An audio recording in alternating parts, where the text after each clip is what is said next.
Studio Perlice.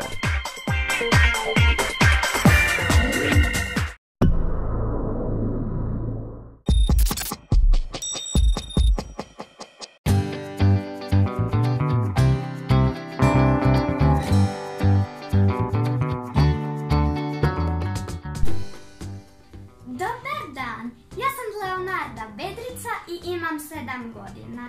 Danas ću vam pričati o merkatima.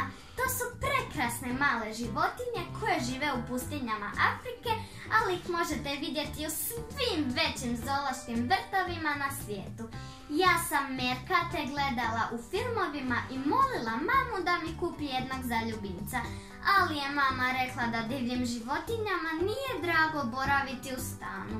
Bila je u pravu. Merkat bi bio nesretan, on voli društvo i ima puno prijatelja merkatića.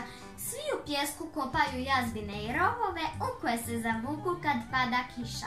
A kad je sunčan dan, izlaze i love sebi hranu. Najviše jedu kukce i gušterice, male zmije i pauke. Merkati su maleni i lagani, u svojim velikim obiteljima imaju puno posla. A u pustinji ih lako mogu pojesti velike životinje. Zato svaki dan jedan mali merkat čuva svoju grupu kao stražar. Digne se na zadnje noge i satima stražari. Čim ugleda napadače odmah viče pa svi pobjegnu ispod zemlje. I tako su merkati sretni u pustinji. A ja sam od mame za utjehu dobila jednog od pliša.